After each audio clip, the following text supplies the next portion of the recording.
నేను రావణాసురుడి అభిమానిని అని చెప్పుకునే కొంతమంది కోసమే ఈ వీడియో పూర్తిగా చూడండి. ఒకే ఒక్క శ్రీరాముడు తన మీదకు యుద్ధానికి వచ్చిన 14,000 మంది రాక్షసులను, అలాగే రావణాసురుడి సోదరుడైన కరుడిని కేవలం గంటన్నర వ్యవధిలో యుద్ధంలో ఓడించి చంపి నరకానికి పంపారని అకంపనుడు అనే రాక్షస గూఢచారి ద్వారా రావణాసురుడి తెలుసుకొని వెంటనే వెళ్లి శ్రీరాముణ్ణి చంపుతాను అనంటాడు. అప్పుడు అకంపనుడు, శ్రీరాముడి పరాక్రమం కళ్లారా జూచిన నాకు తెలుసు. నువ్వు శ్రీరాముణ్ణి చంపలేవు. నువ్వే కాదు, అసురులు దేవతలు ఎవ్వరూ ఆయన్ని ఓడించలేరు. ఆయనకి సీత అనే ఒక అందమైన భార్య ఉంది.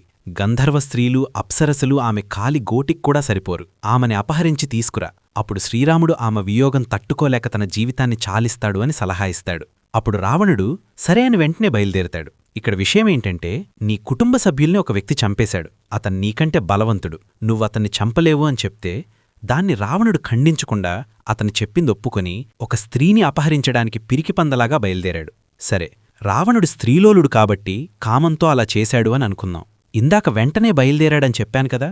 అలా బయలుదేరి వెళ్ళి మారీచుడిని కలిసి విషయం చెప్పి సీతాదేవిని అపహరించాలనుకుంటున్నాను, సహాయం చెయ్యి అని అడుగుతాడు. అప్పుడు మారీచుడు, అసలు సీత గురించి నీకు చెప్పినవాడెవడు? అసలిలాంటి సలహా నీకిచ్చినవాడి పేరు చెప్పు. శ్రీరాముడంటే ఏమనుకుంటున్నావు? శ్రీరాముణ్ణి కవ్వించడమంటే నిద్రపోతున్న సింహం జోలికి వెళ్లడమే. కాబట్టి ప్రశాంతంగా లంకకు వెళ్లి మీ భార్యలతో సుఖపడు అని చెప్పాడు.